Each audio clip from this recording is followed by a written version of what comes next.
The Mayor of London, Sadiq Khan, has once again been exposed as he's been found to be using taxpayers' money to give grants, £100,000 in grants, to a gender lobby so-called charity.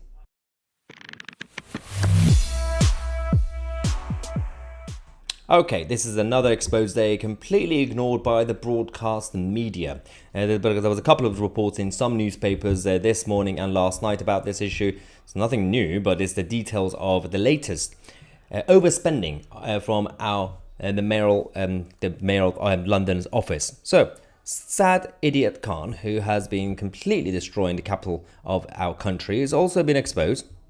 We've been dealing with gendered intelligence. Now, gendered intelligence is an organization with a charity status that is supposed to be helping young vulnerable kids who are confused about their gender.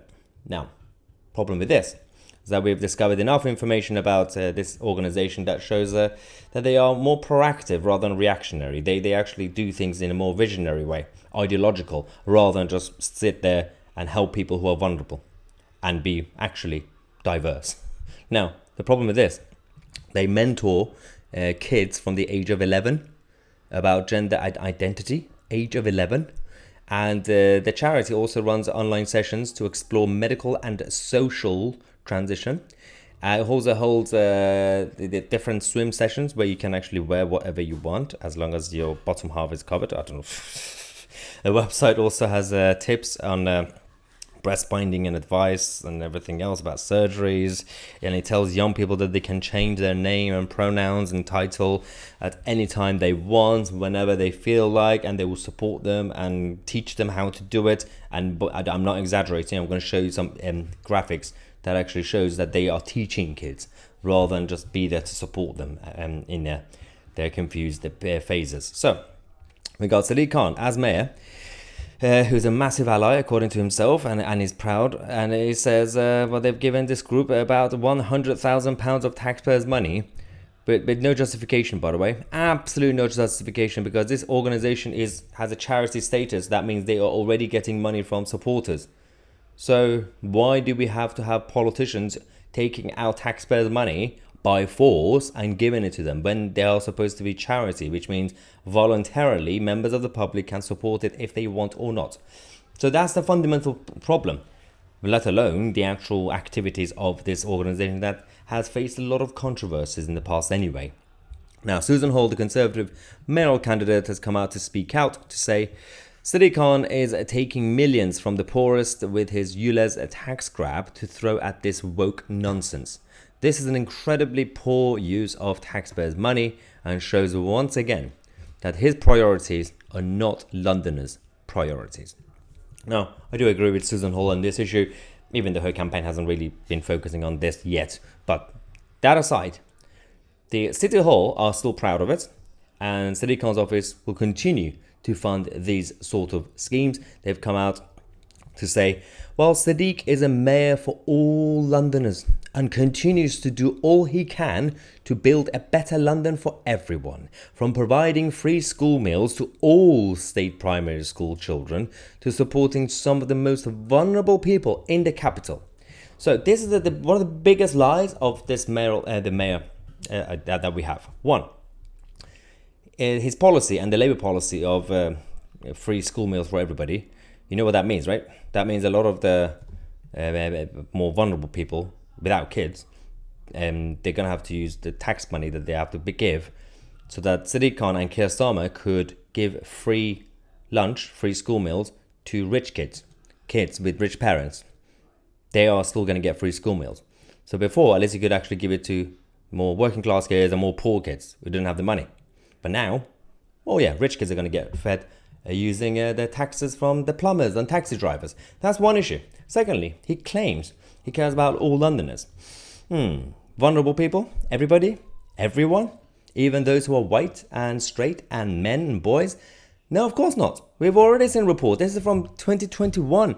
The forgotten white working class pupils who have been let down by decades of neglect. And even MPs had a discussion about this in the House of Commons. There was a report They've forgotten and how working class peoples have been let down and how to change it. By the way, MPs got together for about a year between 21 and 22 to discuss this, how to change it. Nothing happened. Absolutely nothing. Now, I'm not really into identity politics or collectivism, so I don't really care about people's skin color or gender, but just to prove a point, to say that because people like Keir Starmer and Sadiq Khan, they are collectivists. So they put you in boxes and say, well, we're going to have this policy for brown kids and white kids and everything else. So I'm going to basically speak in their language. What about the white working class boys? You say you are a mayor for all Londoners. Why haven't you done anything about that? It's because he's more concerned about other groups. Again, this is about these guys. They're Gendered Intelligence Organization. So this is the page of their staff members, by the way. You can see someone's called Blue, sessional youth worker. You got Cara, head of public engagement. You got Amanda, and so many people. And they say, we are grateful to have received the grant from the Greater London Authority as part of their commitment to funding children's and educational services. So that's how they got away with it. Under the umbrella of this is the funding for all education and kids support and everything else. So the charity will come and say, technically we will be under that category. So can you give us some of the taxpayer money that you have in your budget? Why? You're a charity. You're already asking people to fund you voluntarily. Let alone, as I said, that is the controversies. Do you remember the Tavistock Centre? Well, and it was very controversial. The calls shut down and everything else. Now, NHS Children's this clinic that we had in Tavistock accused of peddling unscientific fiction to patients in waiting rooms. Right? Then we discovered that unscientific fiction was actually done by Gendered Intelligence. Yes, posters claim that there are infinite possibilities of gender identity, and young people are signposted to activist groups, Gendered Intelligence. So they were linked to that controversy. And this is what I was talking about earlier. I told you that these guys actually proactively teach kids. I'm just literally using the word teach kids to be objective, but it is brainwashing, as you guys know. So the whole policy is to, in the name of, again, education, they are having these detailed and very gross conversations about the genderbread person. Instead of gingerbread, obviously, genderbread person. And you got the identity in the brain, attraction in the heart, expression in the armpit, apparently. Then you got the spectrum, the gender identity at the top right, womanness, manness. Then you got gender expression, feminine, masculine.